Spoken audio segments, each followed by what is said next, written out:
आज इस चैनल पर हम बात करेंगे गोंड जनजाति की। गोंड जनजाति। गोंड जनजाति विश्व की सबसे बड़ी जनजाति है और सबसे प्राचीन जनजातियों में से है। यह प्रायद्वीपीय भारत के क्षेत्र में निवास करती हैं और गोंड शब्द की उत्पत्ति जो है वो खोंडा से हुई है। खोंडा का अर्थ होता है पहाड़ी, अर्थात ये पहाड़ी क्षेत्रों में रहने वाली जनजाति है। यह अपने आप को कोयटूर व कोल भी कहते हैं। कोयटूर व कोल भी कहते हैं। मध्यकाल में लगभग 16वीं 17वीं शताब्दी के अंदर गोंडों के भारत में 4 साम्राज्य पनपे, जिनमें प्रमुखतः नंबर 1 गढ़मांडला, नंबर 2 देवगढ़, नंबर 3 चांदा और नंबर 4 खेड़ला। ये 4 इनके प्रमुख साम्राज्य थे, लेकिन मुगलों व मराठों के बढ़ते हुए वर्चस्व के कारण धीरे धीरे ये लोग संकुचित होकर रह गए और दुर्गम क्षेत्रों में जाकर अपनी जान बचाकर रहने लगे, जिससे इनके साम्राज्य समाप्त हो गए और ये दुर्गम पहाड़ी क्षेत्र में निवास करने लगे। अब बात करते हैं कि वर्तमान समय में इनके प्रमुख निवास क्षेत्र कौन कौन से राज्यों में हैं। तो सामने आपके मानचित्र है। मानचित्र के अनुसार अगर हम देखें तो मध्य प्रदेश, छत्तीसगढ़, झारखंड, तेलंगाना, उड़ीसा, महाराष्ट्र व असम में भी इनका कुछ क्षेत्र मिलता है। और भौगोलिक दृष्टिकोण से देखें तो ये सतपुड़ा की पहाड़ियों, मैकाल श्रेणी, सोन देवगढ़ की उच्च भूमि, बस्तर का पठार व गढ़जत पहाड़ियों में निवास करते हैं। और इनका जो निवास क्षेत्र है वहाँ से भारत की प्रमुख नदियाँ नर्मदा, सोन, ताप्ती, गोदावरी आदि का उद्गम होता है, इसलिए इनके यहाँ पानी की कोई कमी नहीं होती। तथा इनके यहाँ की जो जलवायु है वो गर्म होती है। गर्मियों में औसत तापमान 40 डिग्री सेल्सियस के पास रहता है। गर्मियों में औसत तापमान 40 डिग्री के पास रहता है। तथा यहाँ पर वर्षा का जो औसत है वो 120 सेंटीमीटर से 160 सेंटीमीटर के मध्य है। अर्थात वर्षा भी अच्छी होती है, तापमान भी कोई बहुत ज़्यादा अधिक नहीं है, इसलिए इनकी जो जलवायु है वो अच्छी है और बड़ी आसानी से जीवन यापन करने वाली है। लेकिन इनका जो निवास क्षेत्र है वो दुर्गम पहाड़ी क्षेत्रों में है, जंगलों में ये लोग निवास करते हैं। अब बात करते हैं कि इनकी आर्थिक क्रियाएं क्या हैं। वैसे तो जनजाति हैं तो इनकी भी आर्थिक क्रिया अन्य जनजातियों की तरह ही आखेट हैं, लेकिन वर्तमान में अधिकांश गोंड कृषि कार्य करने लगे हैं और आखेट करना छोड़ दिया है। भारत में आखेट राजकीय नियमों के अनुसार प्रतिबंधित है, अपराध है, फिर भी कभी कभार ये गोंड कुछ जंगली जीवों का शिकार कर लेते हैं, क्योंकि ये जब कृषि करते हैं उस समय ये वन देवी व जल देवता आदि को पशुओं की बलि देते हैं, इसलिए ये शिकार करते हैं। ये अच्छे प्रकृति पूजक होते हैं और अपने कृषि उपकरणों की भी पूजा करते हैं। अब बात करते हैं ये किस प्रकार की कृषि करते हैं। तो ये 1 नंबर दीपा कृषि, इनके द्वारा की जाने वाली जो स्थानांतरित कृषि है उसे क्या कहा जाता है, दीपा कृषि। दूसरी है इनके द्वारा की जाने वाली पेंडा। बस्तर के पठार क्षेत्र की उच्च नम्न भूमियों में ये सीढ़ीदार कृषि करते हैं। कैसी कृषि करते हैं, सीढ़ीदार, जिसे पेंडा कहा जाता है। पेंडा कृषि के अंतर्गत ये लोग ढलान के नीचे लकड़ी के लट्ठे लगा देते हैं, जिससे जल की नमी बनी रहती है और मिट्टी का कटाव भी नहीं होता।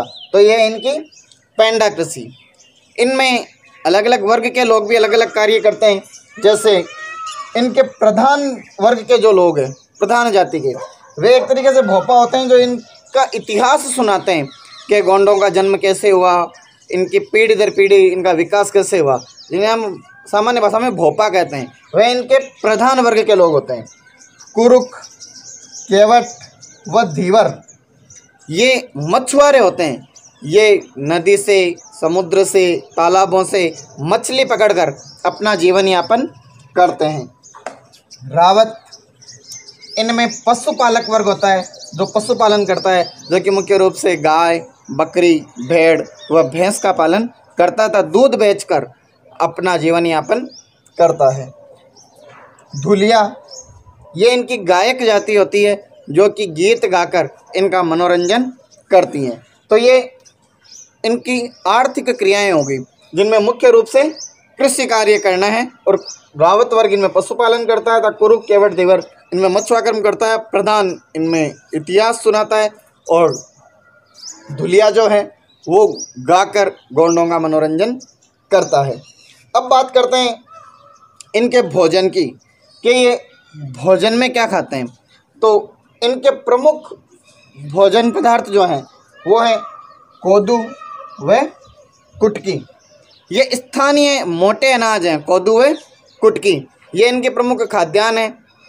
इसके अलावा उत्सवों पर ये चावल व लापसी का निर्माण करते हैं तथा ये मांसाहार भी खाते हैं। मांसाहार में ये शिकार किए गए जानवर व बलि दिए गए जानवर का उपयोग करते हैं।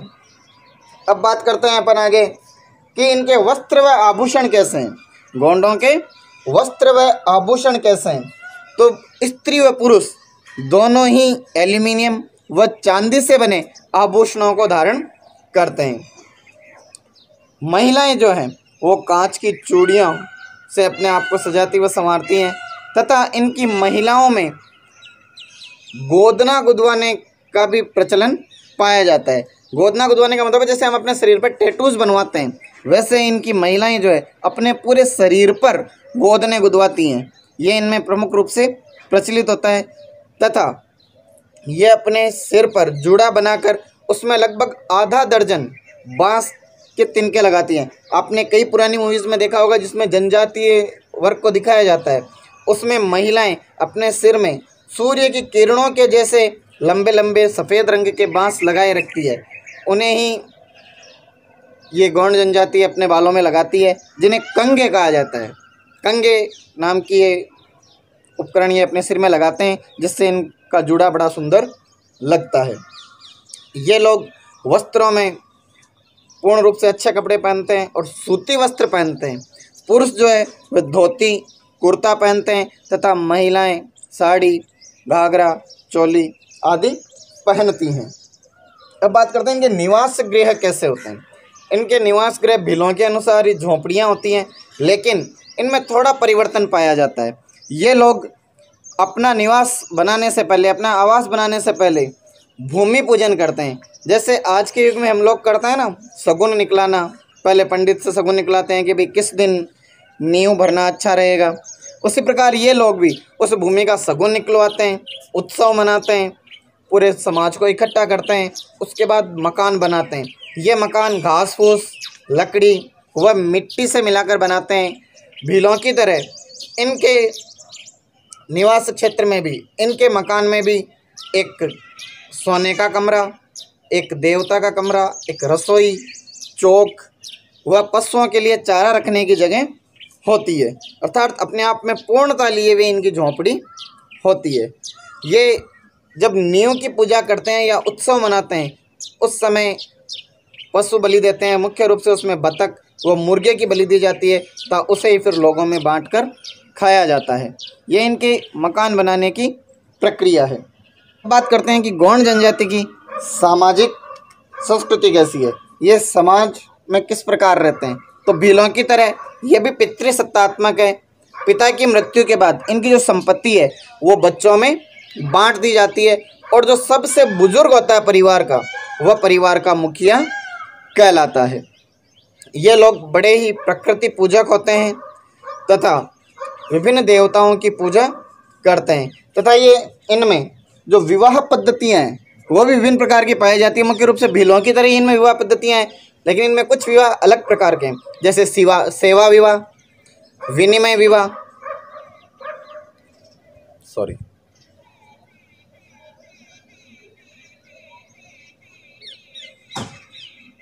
हम बात करते हैं गोंडों की समाज व संस्कृति के बारे में कि इनके समाज व संस्कृति कैसी है।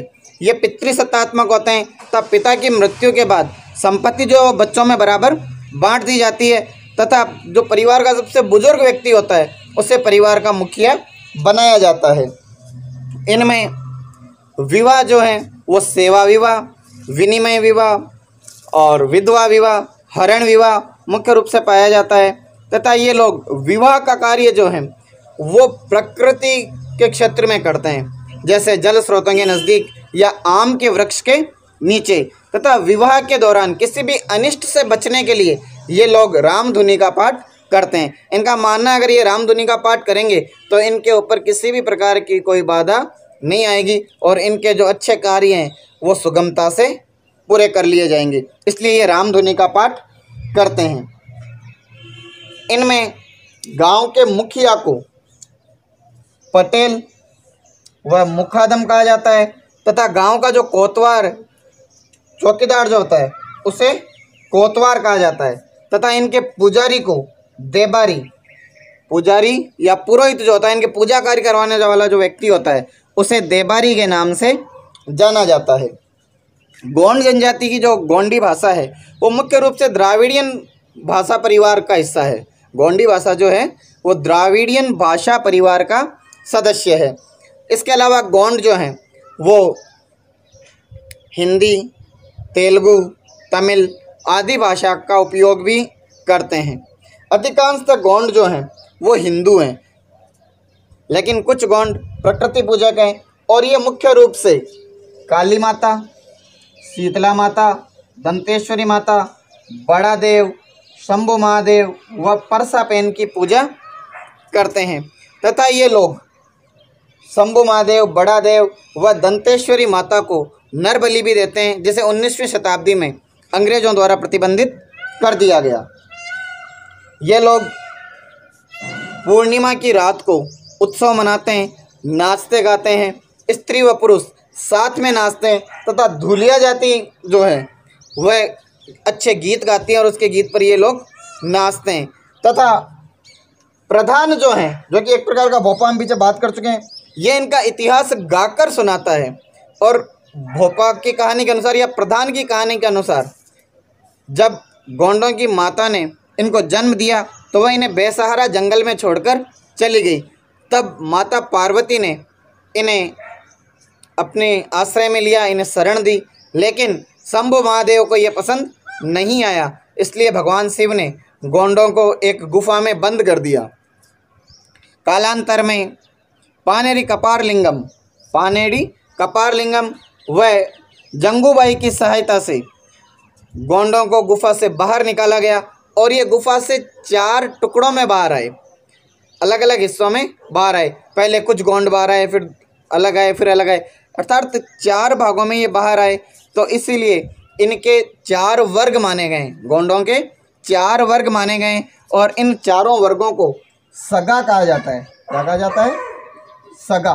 जैसे हम कहते हैं ना अपने सगे संबंधी, वैसे ही इनके 4 वर्गों को सगा कहा जाता है। ये इनके जीवन की कहानी है कि कैसे ये उत्पन्न हुए।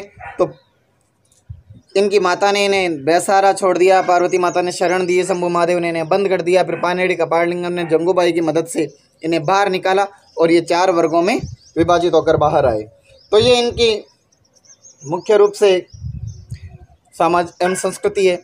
अब ये मनोरंजन कैसे करते हैं, तो हमने पीछे बात किया कि पूर्णिमा के दिन ये उत्सव मनाते हैं, नाचते गाते हैं। इसके अलावा ये लोग मुर्गियों की लड़ाई, पशु दौड़ आदि के माध्यम से अपना मनोरंजन करते हैं। इनमें भी भीलों की तरह एक कुरीति पाई जाती है, वह है शराब का सेवन। ये लोग महुआ से बनी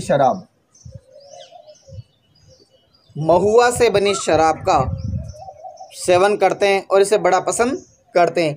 भील लोग भी महुआ से बनी शराब को बहुत पसंद करते हैं और उसका सेवन करते हैं। यहाँ तक हमने इनके समाज, संस्कृति, इनकी आर्थिक क्रियाओं, इनकी उत्पत्ति, इनके निवास क्षेत्र, इन सब के बारे में बात की। अब बात करते हैं इन पर आधुनिकता का क्या प्रभाव पड़ा है, गोंड जनजाति पर आधुनिकता का क्या प्रभाव हुआ है। तो हम बात करें तो गोंड जनजाति पर आधुनिकता के सकारात्मक व नकारात्मक दोनों प्रभाव पड़े हैं। जैसे गोंड जनजाति स्वाभिमानी होती है, यह आत्मनिर्भर होती है, ये किसी दूसरे पर निर्भर रहना पसंद नहीं करती। लेकिन आधुनिकता के प्रभाव की वजह से इनमें दासत्व प्रथा बढ़ी है। ये अब नौकरी करने लगे हैं, मजदूरी करने लगे हैं, छोटे छोटे लोगों के यहाँ नौकर बनकर कार्य करने लगे हैं, क्योंकि ये अब अपने पहाड़ी क्षेत्रों से या जंगलों से निकलकर कुछ नगरीय क्षेत्रों में आ गए, जिससे इन पर गरीबी का साया छा गया है और ये छोटी मोटी नौकरियां कर कर रहने लगे हैं।